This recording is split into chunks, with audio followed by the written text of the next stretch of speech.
There's a moment in every fighter's career that defines everything that comes after.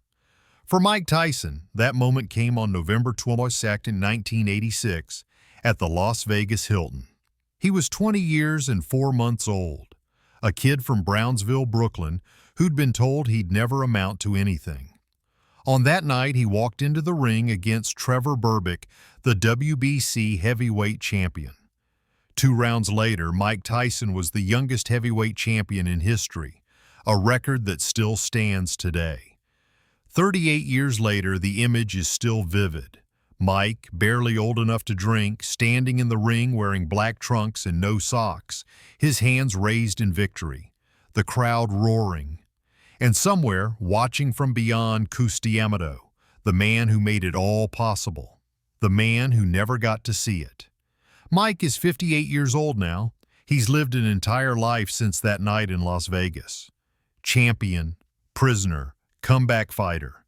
But when people ask about his greatest achievement, he doesn't talk about knockouts, money, or fame. He talks about Cus.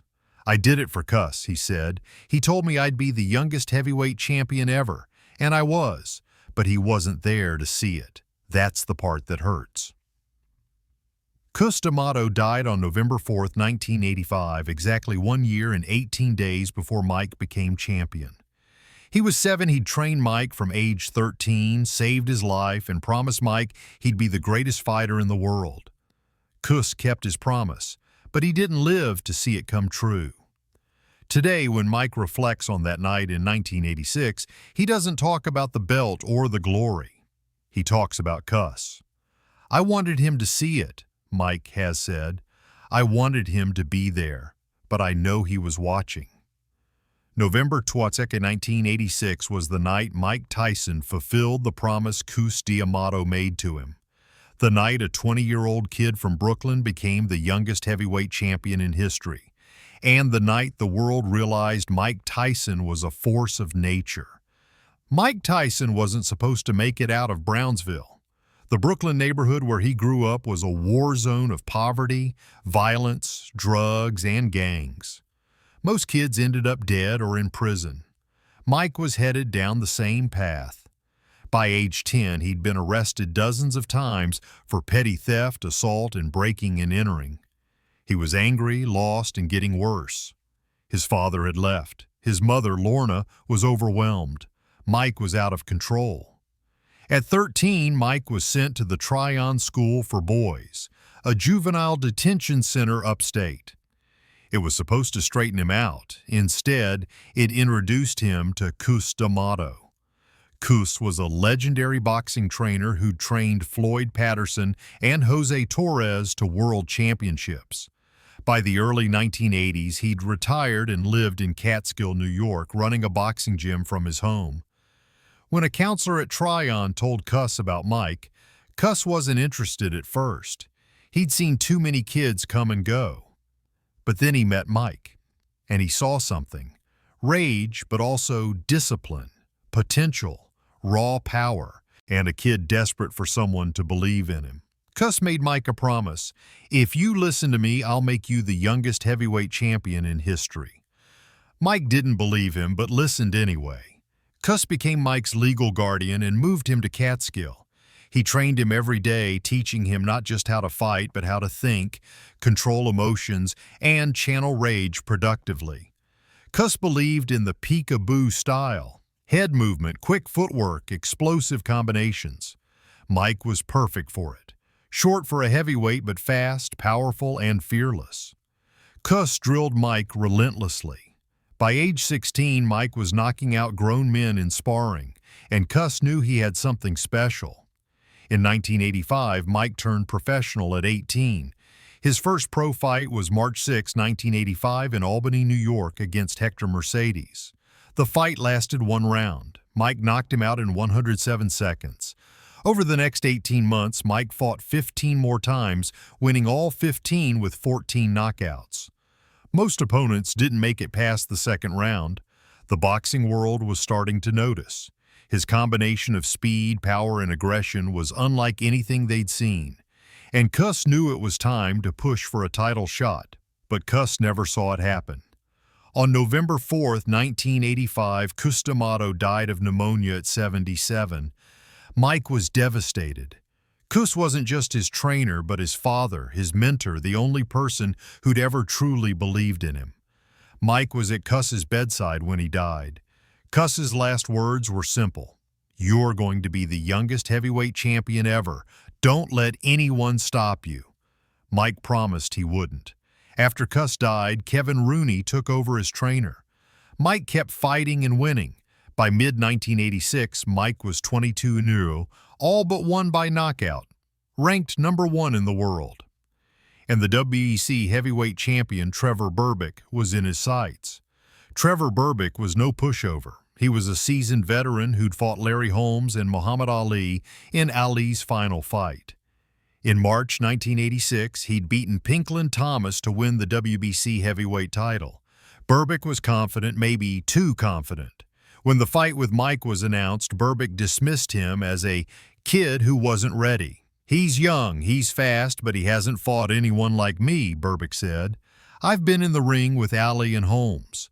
This kid is going to learn what it's like to fight a real champion." Berbick's arrogance would cost him. The fight was scheduled for November 22, 1986 at the Las Vegas Hilton. Mike was 20 years and 4 months old, the youngest challenger for the heavyweight title in decades. The build-up was electric. HBO was broadcasting live. The press couldn't stop talking about Mike. Was he ready? Could a 20-year-old really beat a veteran champion like Berbick? Mike didn't say much. He trained quietly. He stayed focused. And every night he thought about Cus. "I'm doing this for you," Mike would say to himself. "I promised you I'd be champion, and I will." On fight night, the Las Vegas Hilton was packed. Mike entered the ring wearing his signature black trunks and no socks. His face was blank, emotionless. He looked like a machine. Berbick entered next, looking confident and relaxed. He waved to the crowd. He smiled. He thought he was going to teach this kid a lesson. But when the bell rang, everything changed. And within 2 rounds, Trevor Berbick's world would be turned upside down. From the opening bell, Mike came forward like a wrecking ball. He didn't wait, didn't feel Berbick out. He attacked. Mike slipped Berbick's jab and landed a vicious left hook to the body. Berbick winced. Mike followed with right hands to the head. Berbick tried to clinch, but Mike pushed him off and kept punching. The crowd erupted. This wasn't the tentative young fighter they expected. This was a destroyer. Berbick tried to use his experience. He moved, he jabbed, he tried to keep Mike at distance. But Mike's head movement was too good. He slipped punches by inches and countered with explosive combinations. By the end of the first round, Berbick looked frustrated and worried. In the second round, Mike turned up the pressure. He stalked Berbick around the ring. Every time Berbick tried to establish his jab, Mike slipped it and unloaded. A left hook to the body, a right uppercut, a left hook to the head. Berbick was getting hurt. You could see it in his eyes. He was in trouble. And then halfway through the round, Mike landed the punch. A devastating left hook to the temple. Berbick's legs gave out. He stumbled backward and fell into the ropes. The referee, Mills Lane, started counting. Berbick got up at 8, but he wasn't the same. His legs were gone. His balance was shot. Lane waved the fighters back in. Mike charged forward and landed another combination. Berbick went down again. This time, when he got up, he stumbled across the ring like a drunk man. His legs were completely gone. Lane gave him another 8 count and waved them back in. Mike moved in for the kill. He landed one more left hook. Berbick's knees buckled. He fell forward, caught himself, and stumbled into the corner. Lane had seen enough. He waved his arms and stopped the fight. It was over. Mike Tyson, at 20 years and 4 months old, was the youngest heavyweight champion in history. The moment the referee stopped the fight, the Las Vegas Hilton exploded. The crowd was on its feet. Commentators were screaming. Mike's corner rushed into the ring. Kevin Rooney hugged him. "You did it, Mike. You're the champion." Mike didn't celebrate. He didn't smile. He just stood there, staring at nothing. And then quietly he started crying, not tears of joy, tears of sadness, because the one person he wanted to share this moment with wasn't there. Cus D'Amato, the man who'd promised Mike he'd be the youngest heavyweight champion ever, the man who'd saved his life, the man who'd died a year earlier without seeing his promise come true. Mike stood in the center of the ring, the youngest heavyweight champion in history, and wept for the man who'd made it all possible. In the post-fight interview, Jim Lampley asked Mike how it felt to be champion. Mike's voice cracked. "I just wish Cus was here," he said. "He told me I'd be the youngest champion ever, and I am, but he's not here to see it. That hurts." The boxing world had just witnessed the birth of a legend. Mike Tyson wasn't just the youngest champion. He was a phenomenon. Fast, powerful, relentless. And at just 20 years old, he looked unstoppable. Over the next year, Mike would unify all three heavyweight titles, beating James Smith for the WBA title and Tony Tucker for the IBF title. By August 1987, Mike Tyson was the undisputed heavyweight champion of the world at 21 years old, and he was just getting started. But something else happened after the Berbick fight. Don King entered the picture. The famous promoter saw opportunity in Mike. Young, marketable, undefeated. Over the next few years, King would slowly push out the people who'd been with Mike from the beginning. Kevin Rooney, Jim Jacobs, Bill Caton. And Mike, still grieving Cus and lost without his guidance, let it happen. The Berbick fight was the peak of Mike's promise and the beginning of his unraveling. Without Cus, Mike was vulnerable. The years following the Berbick fight were a blur. Mike dominated the heavyweight division, defending titles against Larry Holmes and Michael Spinks, knocking them all out. By 1988, Mike Tyson was the most famous athlete on the planet. But behind the scenes, things fell apart. Don King took control. Kevin Rooney was fired in 1988. Mike married Robin Givens in a toxic public marriage that ended in divorce by 1989. Without the structure Cus had instilled, Mike was losing his way. The lack of discipline showed in the ring.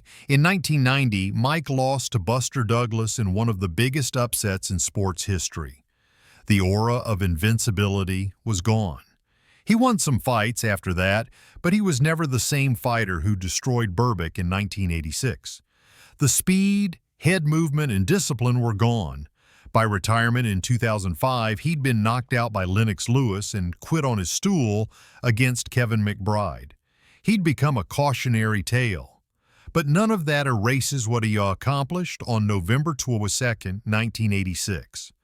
That night, Mike Tyson fulfilled the promise Cus D'Amato made to him.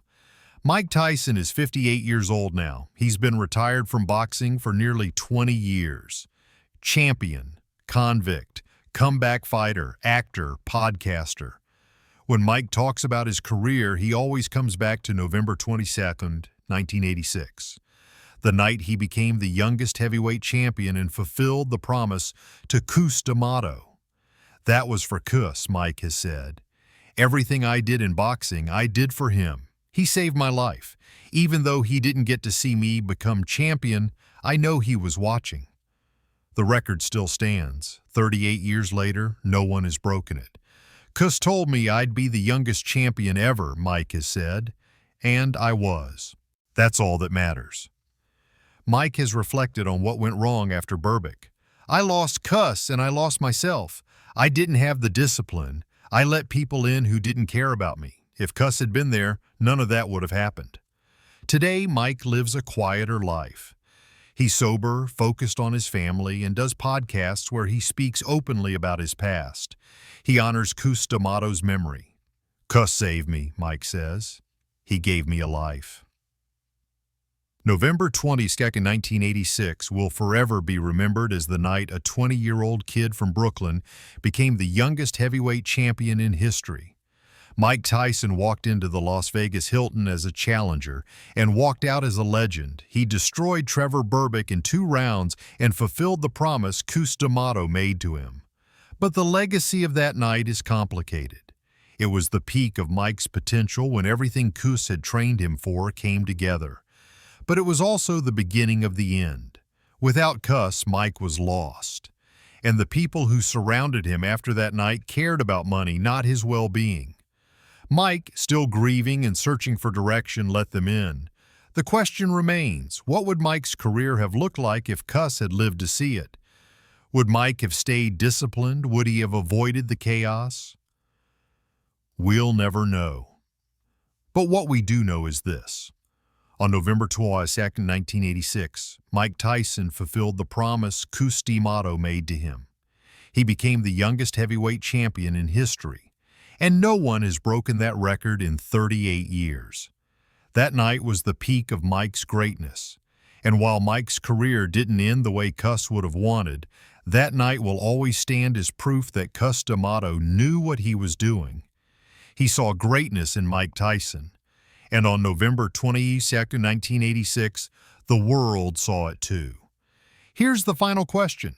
If Cus D'Amato had lived to see Mike become champion, would Mike's career have turned out differently? The answer is probably yes. Cus was more than a trainer. He was a father figure and protector. Without him, Mike was vulnerable to people who only cared about exploiting him. But that doesn't change what happened that night in Las Vegas. Mike Tyson became the youngest heavyweight champion in history. He fulfilled Cus's promise. And for one brief, perfect moment, he was everything Cus said he'd be, the youngest champion ever. A record that still stands, a promise fulfilled, and a legacy that will never fade.